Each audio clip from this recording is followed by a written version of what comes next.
तरणिशतसवर्णं कर्णघूर्णद्विरेफा वलिकलितकपोलोद्यान दामाभिरामम् गिरिशगिरिसुताभ्यां लालितं नित्यमङ्के सजनभरणशीलं शीलये विघ्नराजम् योऽन्तःप्रविश्य मम वाचमिमां प्रसुप्तां सञ्जीवयत्यखिलशक्तिधरस्वधाम्ना अन्याश्च हस्तचरणश्रवणत्वगादीन् प्राणान् नमो भगवते पुरुषाय तुभ्यं तद्दिव्यमव्ययं धाम सारस्वतमुपास्महे यत्प्रसादात् प्रलीयन्ते मोहान्धतमसच्चटाः। श्रीराम जय राम जय जय राम।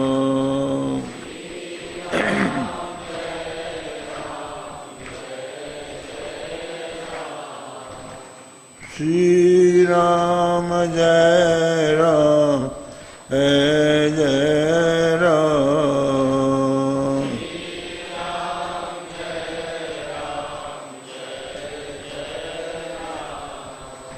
श्रीराम जय राम जय जय राम।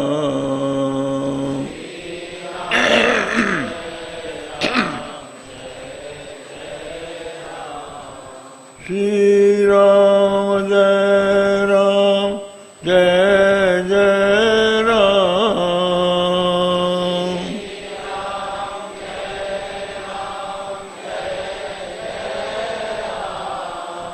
श्रीराम जय राम जय जय राम।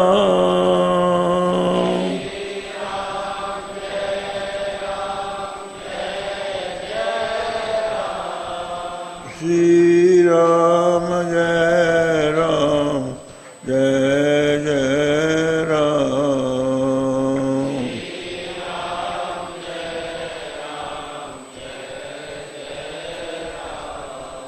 श्रीराम जय राम जय जय राम।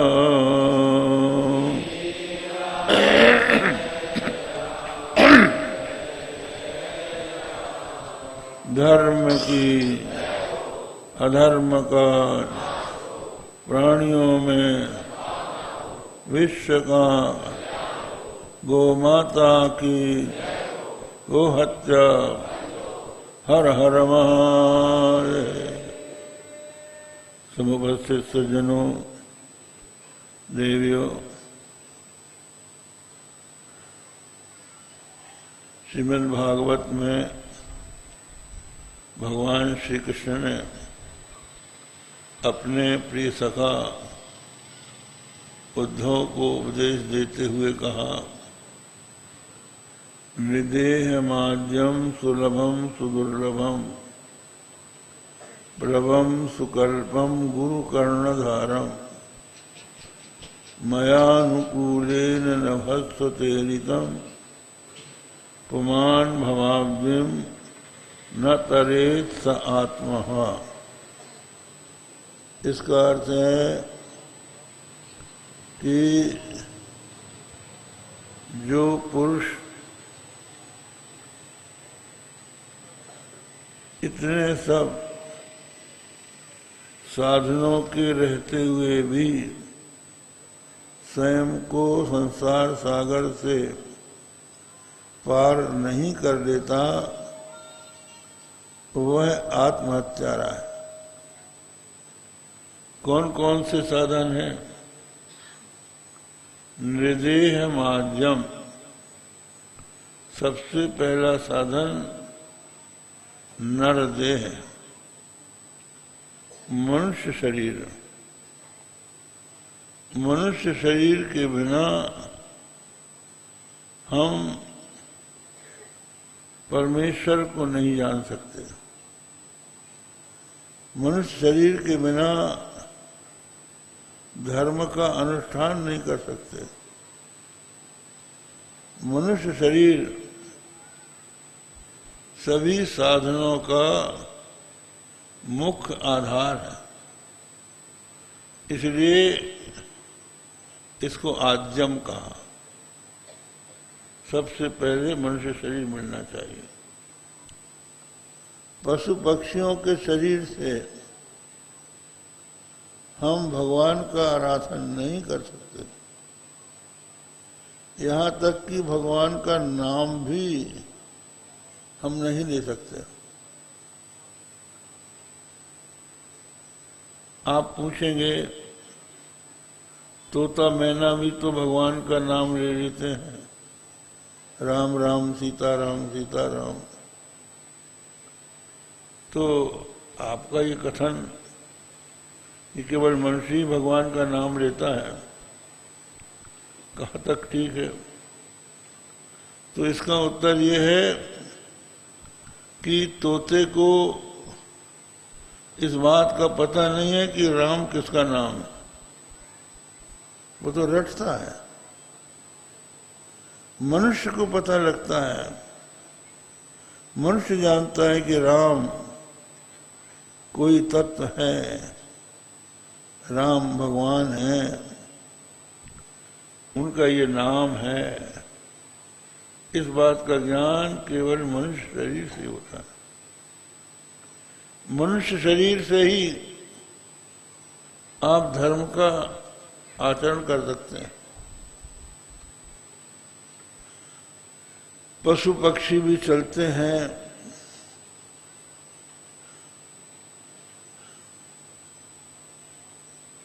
घूमते हैं, कीड़े मकोड़े भी चलते हैं,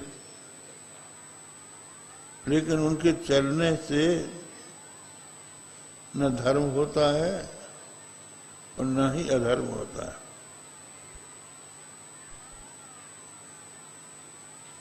मनुष्य के चलने से धर्म हो जाता है। यदि वो अपने चरणों से भगवान के मंदिर जाता है, तीर्थ जाता है, तो उसका चलना धर्म हो जाता है। भगवान के मंदिर की परिक्रमा कर लेता है तो वो धर्म हो जाता है। मानस में लिखा है, चरण राम तीरथ चल जाई, राम बसहु तिनके मन माई।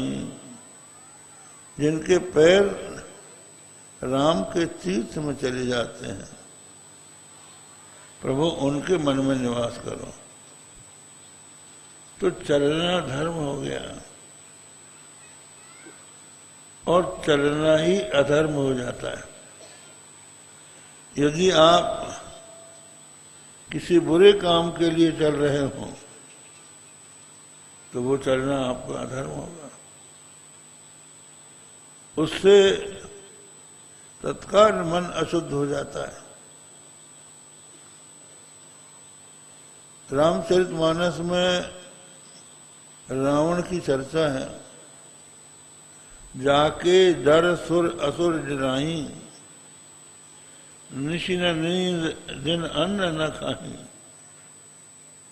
कितना प्रभावशाली बलशाली रावण था कि उसके भय से सुर असुर सब डरते थे। कहीं रावण न आ जाए, इस आशंका से रात को नींद नहीं आती थी। दिन में निर्भय होकर भोजन नहीं कर सकते थे। वो रावण जब सीता जी के हरण के लिए चला, सो दस शीश स्वान की नाई, इत उत चैक चला बढ़ियाई। इन कुपंत पगधरी खगेशा, लाई रही न तेज बुद्धि बर लेसा। तो वो जो रावण था कुत्ते जैसा चला, जैसे कोई चोर चलता हुआ इधर उधर देखता हुआ, वैसे देखता है कि मुझे जाते हुए कोई देख तो नहीं रहा। कुपंथ में अगर कोई पैर रखता है तो उसका तेज बुद्धि बल सब समाप्त हो जाते, चलना पुण्य चलना पाप। और हाथ से तो मनुष्य पाप पुण्य करता ही है, हाथ से अपने गुरुओं की सेवा करता है, हाथ से दान करता है, माता पिता की सेवा करता है, तो ये पुण्य हो गया। हाथ से ही कोई और कुकर्म करता है तो वही पाप हो जाता है। यहां तक कि देखना भी पुण्य और पाप है। आप यदि भगवान के भक्तों को देखते हैं, मंदिर में भगवान की मूर्ति को देखते हैं, गंगा का दर्शन करते हैं, नर्मदा का दर्शन करते हैं, संत महात्माओं का दर्शन करते हैं, तो दर्शन करना ही पुण्य हो गया। और इसी आंख से यदि आप पर नारी को बुरी दृष्टि से देखते हैं तो देखना ही पुण्य पाप हो गया। वाणी बोलना ही पुण्य, बोलना ही पाप। यदि आप भगवान का चरित्र गान करते हैं, भगवान के नाम का संकीर्तन करते हैं, सत्य बोलते हैं, हितकारी बोलते हैं, मृदु शब्दों में बोलते हैं, तो वो धर्म हो जाता है। और यदि इसी वाणी से आप कटु शब्द बोलते हैं, गाली देते हैं, दुर्वचन से लोगों के हृदय को पीड़ा पहुंचाते हैं, तो यही शब्द, यही वाणी, इसी का हिलना डुलना पाप हो जाता है। मन से भी पाप पुण्य दोनों हो जाते हैं। तो ये पशु पक्षी के शरीर से नहीं होता, ये मानव शरीर से होता है। यदि आपको मानव शरीर मिल गया है तो आप इसका सदुपयोग कर सकते हैं। तो निर्देह माध्यम सुलभम सुदुर्लभम, देवताओं को भी मनुष्य शरीर की प्राप्ति दुर्लभ है। देवता भगवान से प्रार्थना करते हैं कि प्रभु जब हमारा ये शरीर छूटे, हमें कहीं जन्म लेना पड़े, देव शरीर का पुण्यों का अंत हो और पुण्यों के अंत के पश्चात हमको कहीं जन्म लेना पड़े, तो हमको भारत भूमि में मानव शरीर दीजिए। तो वहां क्यों आना चाहते हैं? क्योंकि यहाँ आने से ही वो अपना आवागमन का चक्र मिटा सकते हैं, संसार के बंधन से मुक्त हो सकते हैं, ईश्वर की आराधना कर सकते हैं। तो ये देवताओं को भी दुर्लभ मानव शरीर सुलभ हो गया। मानव शरीर को गोस्वामी तुलसीदास जी ने बताया, स्वर्ग नरक अपवर्ग नशैनी, ज्ञान विराग भगति शुभ देनी, नर समान नहीं कबलियु देही, जीव चराचर जाचत जेई। नर शरीर के समान कोई शरीर नहीं है, चराचर जीव इसको चाहते हैं। ये नशैनी है। नशैनी बांस की सीढ़ी को कहते हैं। ऊपर चढ़ रहे हो तो ऊपर लगा लो, नीचे उतरना हो तो नीचे लगा लो, बराबर जाना हो तो बराबर लगा लो, स्वर्ग जाना हो तो पुण्य कर लो, नरक जाना हो तो पाप कर लो, और फिर मनुष्य लोक में आना हो तो पाप पुण्य बराबर कर लो। स्वर्ग नरक अपवर्ग नशैनी। तो निदेह माध्यम सुलभम सुदुर्लभम प्लवम सुकल्पम गुरु कर्णधारम। ये संसार समुद्र को पार करने का उत्तम जहाज है। जिस संसार समुद्र में प्राणी डूब रहा है, संसार क्या है? ये समुद्र है, दुख का समुद्र। इसमें दुख ही दुख भरा है। जिसको हम सुख समझते हैं, उस सुख के बीच में मूल में भी दुख ही भरा है। सुख के बाद निश्चित रूप से दुख आएगा। तो ये जो संसार है, ये समुद्र है, दुख का समुद्र।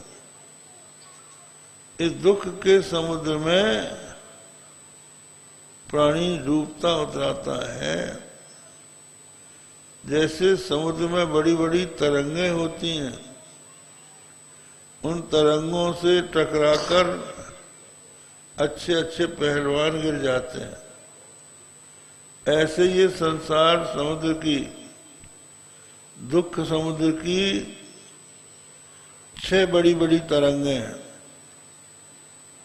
एक तरंग है जरा मरण, बुढ़ापा और मृत्यु। आप देखिए, जो मनुष्य जन्म लेगा और जीवित रहेगा तो बुढ़ापा आएगा। बुढ़ापा आने पर बुढ़ापे का दुख भोगना पड़ेगा। अंगम गलितम पलितम मुंडम दशन विहीनम जातम तुंडम वृद्धो याति गृहीत्वा दंडम तदपि न मुंचत्याशा पिंडम। अंग गलित हो गए, बाल सफेद हो गए, मुंह में एक भी दांत नहीं बचा, सब गिर गए, और 2 पैर के 3 पैर, एक लाठी हो गई हाथ में।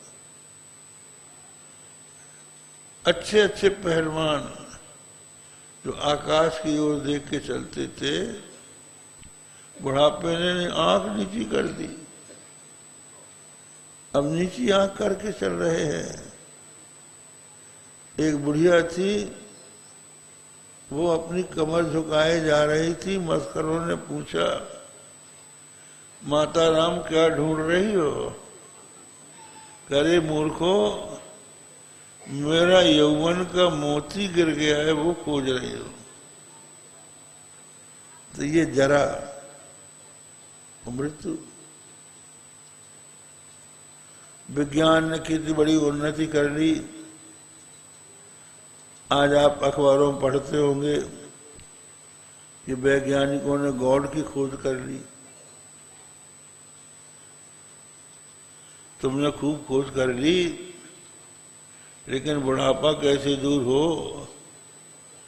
और मृत्यु से कैसे बचें, इसकी खोज हुई है। बुढ़ा का उनका भी आएगा, वैज्ञानिकों का भी आएगा,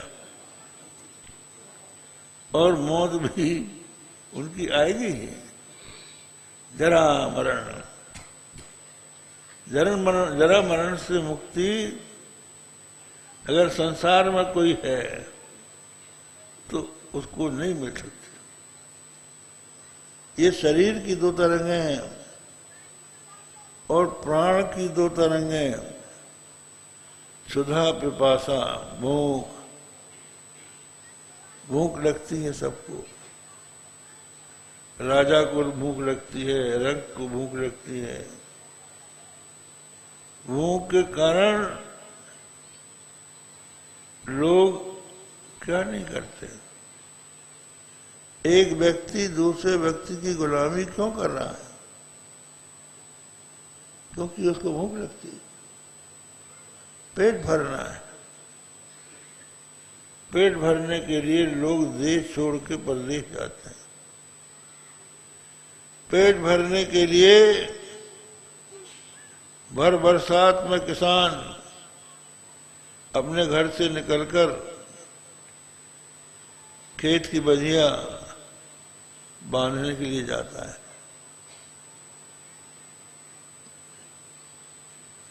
नौकर सब काम छोड़ के ऑफिस के समय अपने काम में लग जाता है। व्यापारी सवेरे से जाके शाम तक बैठा रहता है। हम लोगों ने देखा है बड़े बड़े शहरों में जहां पर हवा नहीं लग रही है, वहां भी लोग बैठे हैं सवेरे से शाम तक। कोई ग्राहक आ जाए, सामान खरीद ले, क्यों? क्योंकि पेट भरना। तो भूख ऐसी चीज है। हम लोग साधु महात्मा घर छोड़ के बाहर चले जाते हैं, जंगल चले जाते हैं। भूख लगती है तो हमको भी भिक्षा के लिए जाना पड़ता है। इसलिए एक महात्मा कहते थे कि हम 23 घंटे के बादशाह आए। क्या 24 घंटा? 1 घंटा भिक्षा के लिए जाना पड़ता है। तो ये भूख सबको लगती है। राजा को लगती है, रंग को लगती है, प्यास लगती है, क्षुधा पिपासा, और मन की 2 तरंगे हैं, शोक और मोह। अपने प्रियजनों का वियोग शोक है। जिस माता ने हमको पाल पोस के बड़ा किया, 9 महीना पेट में रखा और हमको जानवर से आदमी बनाया, कहाँ खाएं, क्या खाएं, कैसे खाएं, कैसे रहें, क्या पकड़े क्या छोड़े, कहाँ पेशाब करें, कहाँ शौच करें, ये शिक्षा माँ देती। और प्यार से, यदि बेटे को कोई रोग हो गया तो रात रात भर जागती है। लेकिन वो माता जिसके मन में इतना वात्सल्य होता है, पिता यदि मारने दौड़े तो कहती है मुझे मार लो, मेरे बेटे को मत मारो। वो चली जाती है, एक दिन मर जाती है। जो बाप पाल पोस के बड़ा करता है, पढ़ाता लिखाता है, अपने जीवन की सारी संपत्ति बेटे को छोड़ जाता है, वो चला जाता है।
साक्षात्कार करेंगे। जरा मरण मोक्षाय मामाश्रित यतंत ये ते।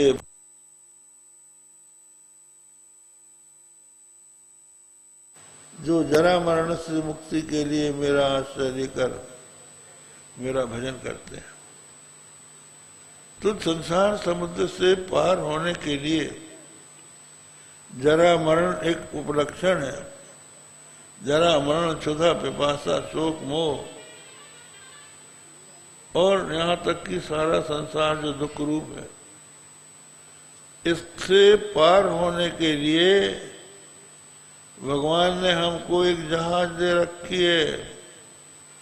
वो क्या है? मानव शरीर। ऐसा जहाज जिससे हम चाहें तो परमात्मा के तत्व का साक्षात्कार कर सकते हैं, परमात्मा का आराधन करते हैं, उपासना कर सकते हैं। तो ये हमें सुलभ हो गया है, जो कि अत्यंत दुर्लभ था। और सबसे बड़ी बात यह है, गुरु कर्णधारम। जैसे जहाज को दिशा निर्देश करने के लिए उसमें एक कर्ण, कान के आकार का तख्ता लगाया जाता है और एक व्यक्ति उसको पकड़े रहता है, वो जिधर उसको घुमा देता है जहाज उधर चली जाती है। तो गुरु कर्णधारम, गुरु जो है कर्णधार है। कर्णधार सतगुरु दृढ़ नावा, तो ये भी मिल जाते हैं इस संसार में भगवान की कृपा से। और भगवान ऐसा संयोग कर देते हैं, आपको जो मानव शरीर दिया, अंधा नहीं बनाया, बहरा नहीं बनाया, गूंगा नहीं बनाया। आपके सब शरीर, सारी इंद्रियां ठीक हैं, ये भगवान की कृपा है। और भगवान की कृपा से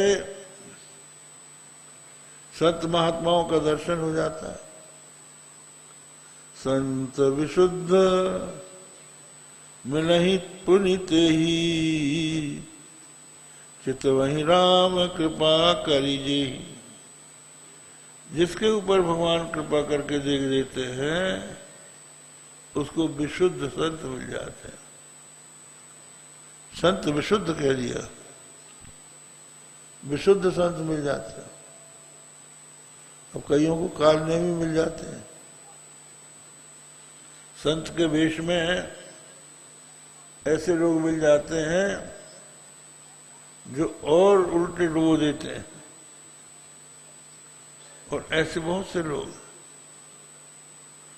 और वो भी संत का वेश धारण किए हुए।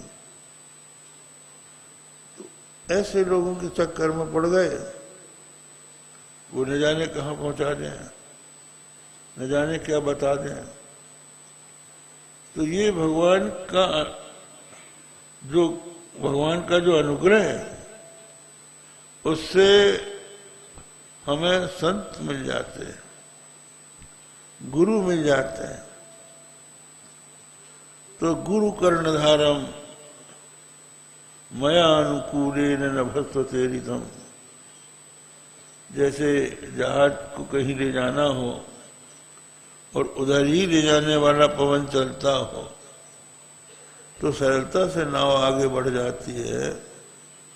उसी प्रकार भगवान भी, जो भगवान के मार्ग में चलने वाले हैं, उनकी सहायता करते हैं, उनको सद्बुद्धि देते हैं, वैसी परिस्थिति उत्पन्न कर देते हैं। इतने सब होने पर भी पुमान भवाब्धिम न तरेत, फिर भी लोग सोचते हैं कि अब क्या करें, आगे कर लेंगे। बाल्यावस्था आई, अभी तो खेल कूद का समय है, अभी धर्म से क्या लेन देन है, अब क्यों जाए सत्संग में। बालस्तावत क्रीड़ा सकता, तरुणावस्था आई, तरुणस्तावत तरुणी रखता, तरुणी में आसक्त हो गए। और वृद्धास्तावत चिंता मग्न, वृद्धावस्था में चिंता में मग्न हो गए। पारे ब्रह्मण को भी नहीं लगना। तीनों अवस्थाएं। इसलिए प्रहलाद जी ने तो ये कहा कि बाल्यावस्था से ही भगवान का भजन करना चाहिए। कुमार आचरित प्रज्ञा धर्मान भागवतान यह दुर्लभम मानुषम देहम तदप्यध्रुवमर्थदम। इसका अर्थ है कुमारावस्था में ही बुद्धिमान पुरुष को भागवत धर्मों का आचरण करना चाहिए, ये समझकर कि मनुष्य शरीर दुर्लभ है। दुर्लभ तो है लेकिन अध्रुव है। कब ये छूट जाएगा कोई नहीं कह सकता।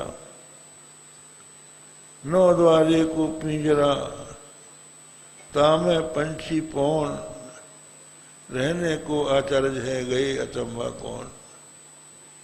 ये शरीर जो है नवद्वार का पिंजरा है और इसमें पवन का पंछी प्राण है।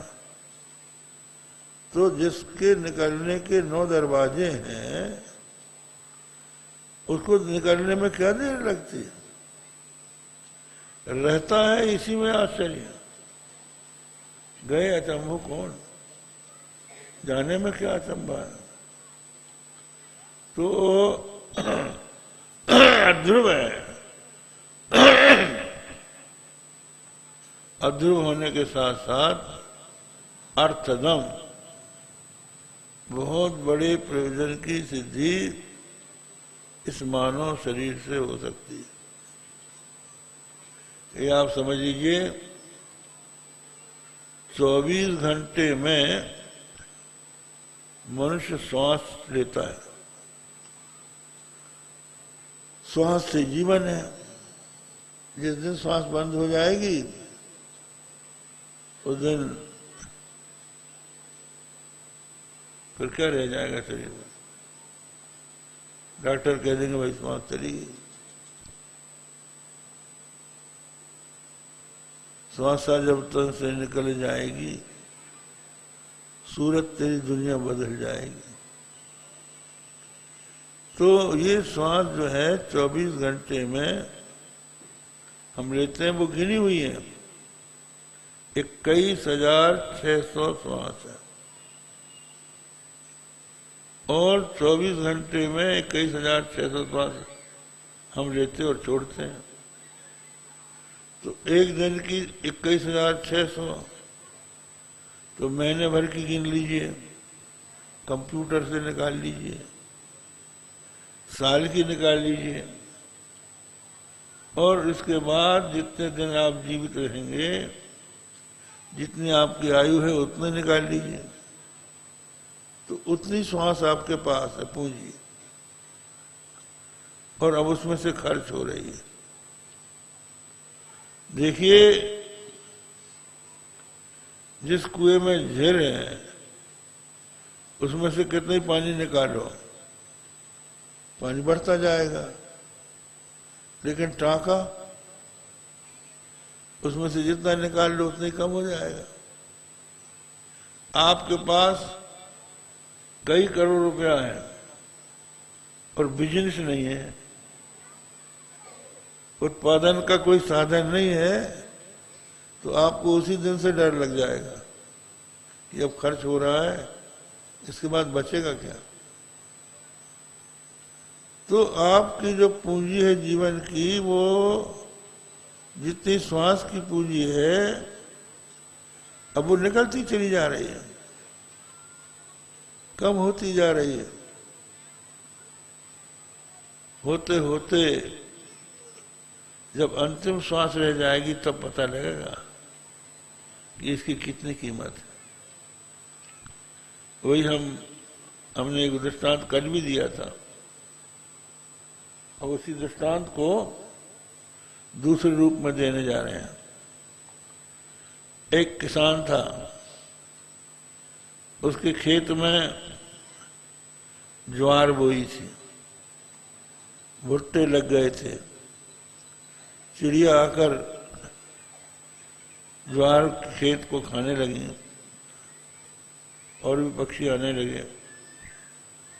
तो उसने अपनी फसल को बचाने के लिए खेत में मचान बनाया और मचान के ऊपर चढ़कर पत्थर इकट्ठा करके गोफने में भर भर के जोर से चिड़िया भगाता था। खेत नदी के किनारे था और नदी में अथाह जल था, तो जब वो पत्थर फेंकता था तो वो पत्थर चिड़ियों को उड़ाता हुआ नदी के अथाह जल में डूब जाता था। एक दिन उसके पत्थर समाप्त हो गए तो वो नदी के किनारे पत्थर खोजने के लिए गया। करार में एक हंडा दिख गया, उसमें लाल लाल पत्थर भरे हुए थे। उसने कहा वाह, इनसे अच्छा काम होगा। तो उन्हीं पत्थरों को उठा उठा के वो चिड़िया भगाने लगा। सब डूब गए, गोपने से सबको फेंक दिया, एक बचा। घर से खबर आई कि आज घर में नमक नहीं है, नमक का प्रबंध करो। फसल आई नहीं थी तो नमक किससे खरीदें? तो वो जो एक पत्थर बचा था उसी को लेके गया। नमक की दुकान की ओर जा रहा था, इतने में किसी जोहरी की नजर पड़ी। उसने पूछा कहाँ जा रहे हो? पूरा नमक खरीदने जा रहे हैं। किससे खरीदोगे? बोले इस पत्थर से। कहा ये तो पत्थर कीमती है, ये नमक में इसको क्यों डाल रहे हो? चलो जोहरियों की दुकान में। जोहरियों की दुकान में ले गए तो किसी ने कहा इसकी कीमत 10 लाख, किसी ने कहा 20 लाख, किसी ने कहा 50 लाख, किसी ने कहा करोड़। नगर सेठ बोला ये तो रूबी है, लाल है, इसकी तो कीमत नहीं है। मेरी सारी संपत्ति लेकर भी आप दे दें तो बहुत बड़ी कृपा होगी। तो उसके मन में इस बात का पश्चाताप हुआ कि एक लाल का जब इतना मूल्य है, मेरे पास तो हजारों थे, अगर वो रहते तो आज मैं कितना बड़ा धनी हो जाता। इसी तरह से हमारी श्वास क्या है? ये लाल है, हम गोफना में फेंक रहे हैं, चली जा रही है। कहते हैं बैठत 12 चलत 18, बोलत में 36 और मैथुन में 64 चले, कौन भजे जगदीश। ये सब निकलती जा रही है। तो ये निकलते निकलते जब अंतिम एक श्वास रह जाएगी तो अब आपको पता लगेगा कि इसका क्या करें। अगर ये भी गई तो गई, तो पहले से ही उसका उपाय कर लेना चाहिए, उन श्वासों का सदुपयोग करना चाहिए। श्री किसी कवि ने कहा संपत्ति सारे जगत की श्वासा सम नहीं होय, सो श्वासा रघुवीर बिनु बिरथा डारी खोय। सारे जगत की संपत्ति श्वास के समान नहीं। वो श्वास बिना भगवान के आप व्यर्थ में जा हो रहे हैं। श्वास श्वास में राम कहूं, वृथा श्वास जन खोय, ना जाने या श्वास को आवन हो या न हो, कहते हैं ये जो श्वास आपकी निकली है फिर लौट के आएगी कि नहीं आएगी कोई ठिकाना है, इसलिए इसका उपयोग कर लेना चाहिए। एक कथा हमने सुनी थी, एक सिकंदर बादशाह था, बहुत दिग्विजयी माना जाता था। तो वो जब बीमार पड़ा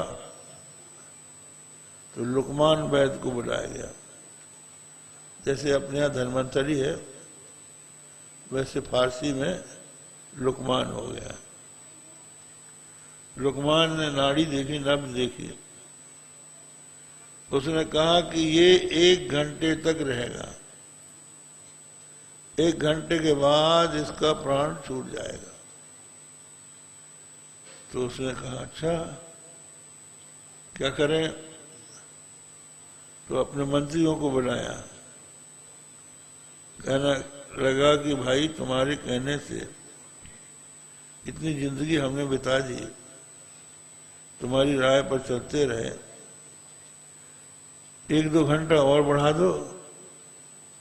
उनका भाई हमारे हाथ में नहीं है। रनिवास के लोगों को बुलाया, रानियों को बुलाया,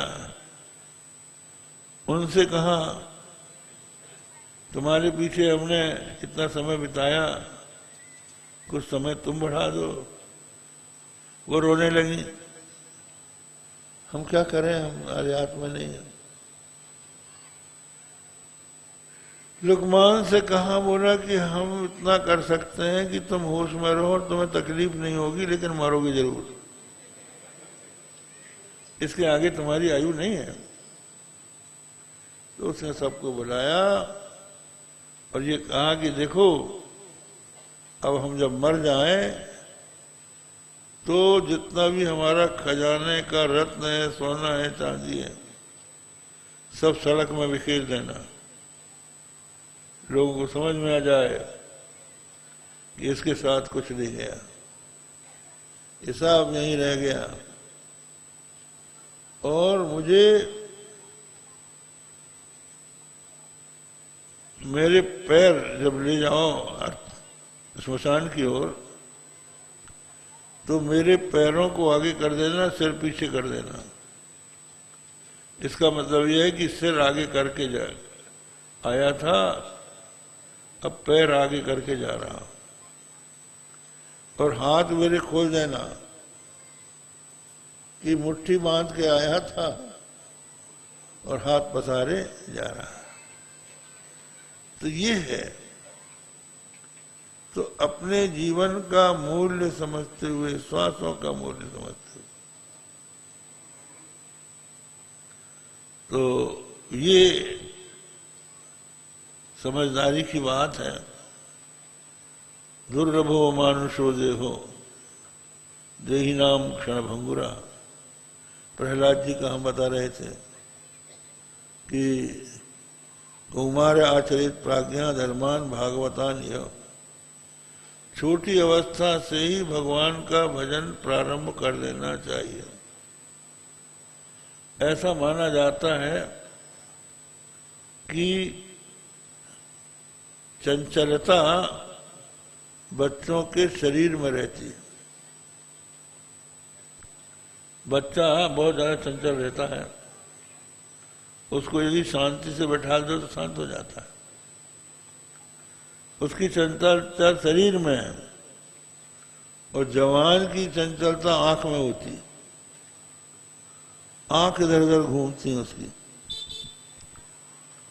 और बूढ़े की चंचलता, आंख तो खत्म हो गई, अब चंचलता मन में आ जाती है और गर्दन हिलती है, अब हमसे कुछ नहीं हो सकता। इसलिए जीवन के प्रारंभ से ही सत्संग करना चाहिए, और फिर जब होश आ जाए, जब कहते हैं कहे कबीर जान दे वही, और जब से चेता तब से सही। जब से समझ में आ जाए तब से अच्छे काम में लग जाना चाहिए। तो ये है मनुष्य को अपने शरीर को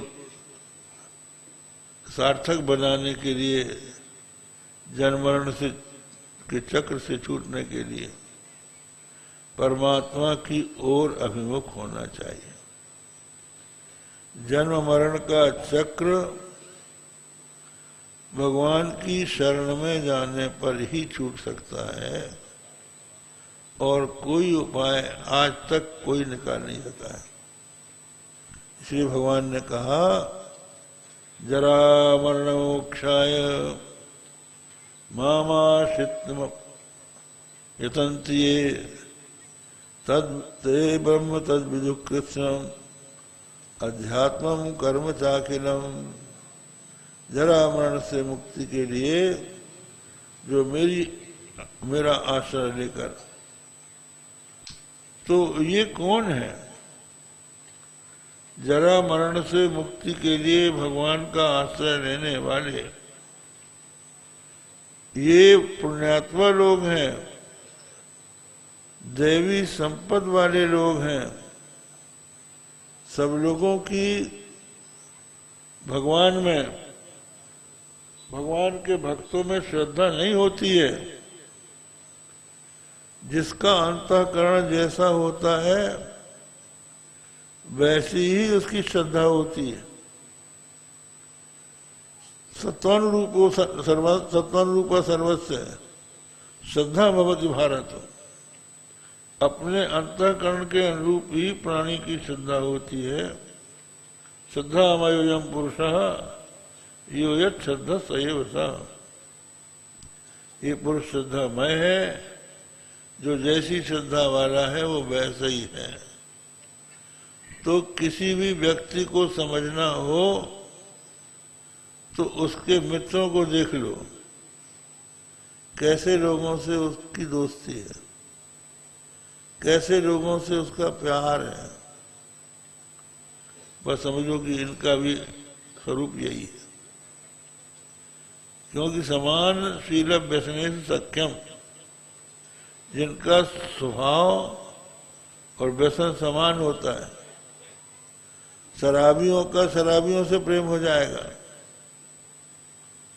मांसाहारियों का मांसाहारियों से प्रेम हो जाएगा, दुराचारियों का दुराचारियों से प्रेम हो जाएगा, जुआड़ियों का जुआड़ियों से प्रेम हो जाएगा। वो जैसे लोगों के बीच में रहना पसंद कर रहा है, उससे पता लगता है कि उसमें भी वैसा ही व्यसन है। तो सामान्य लोग महात्माओं से इसलिए प्रेम नहीं करते कि उनका व्यसन दूसरा है, वो दूसरी बातों में फंसे हुए हैं।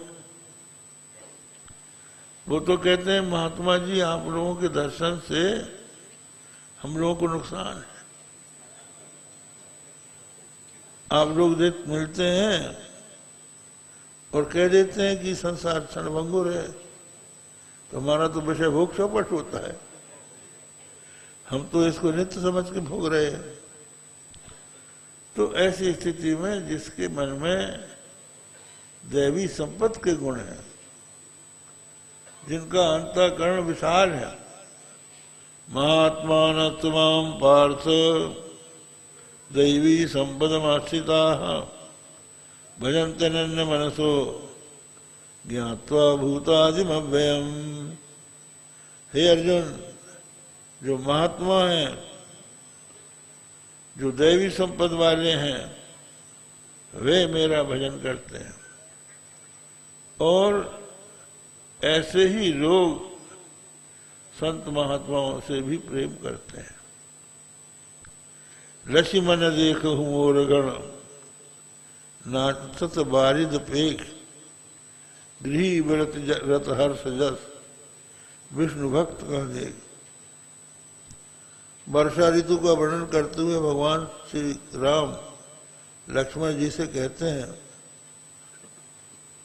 कि देखो मेघों को देख मोर नाच रहे हैं। कैसे नाच रहे हैं? जैसे गृहस्थ आश्रमी जिसके मन में वैराग्य है, वो भगवान के भक्तों को देख के प्रसन्न हो उठता है, उसका मन मयूर नृत्य कर उठता है कि ये आए हैं, ये भगवान की कथा सुनाएंगे, प्रभु का नाम लेंगे, हमसे लिवाएंगे, हमारे जीवन को धन्य करने आए हैं, और ऐसे लोगों का कल्याण होगा। तो आज इतना ही कहकर प्रवचन पूर्ण करते हैं। श्री राम जय राम जय जय राम।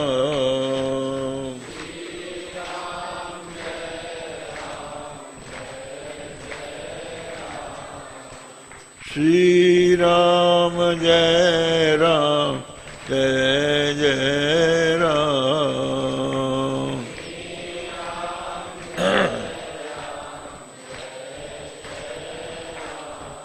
प्यारे जरा तो मन में विचारो,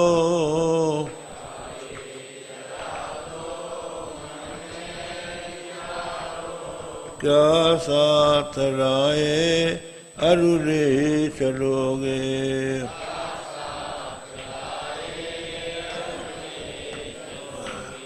जाता सदा साथ यही पुकारो,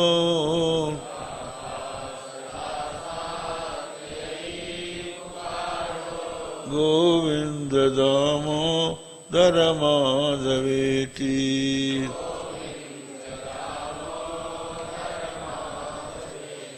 गोविंद दामोदर माधवेति।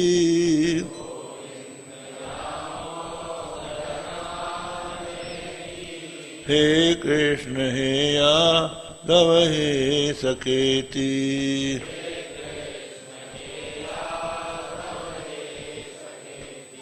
श्री कृष्ण गोविंद हरे मुरारे।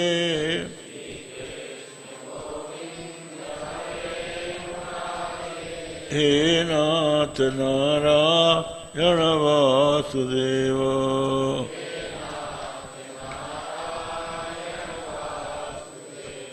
श्री कृष्ण गोविंद हरे मुरारे।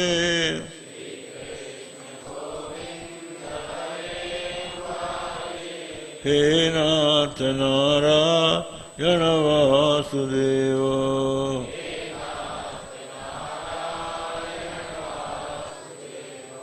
धर्म की अधर्म का प्राणियों में विश्व का गोमाता की गोहत्या। हर हर महादेव। जगत गुरु शंकराचार्य भगवान की। अब आरती होगी, आप सब लोग अपने स्थान पर खड़े हो जाएं।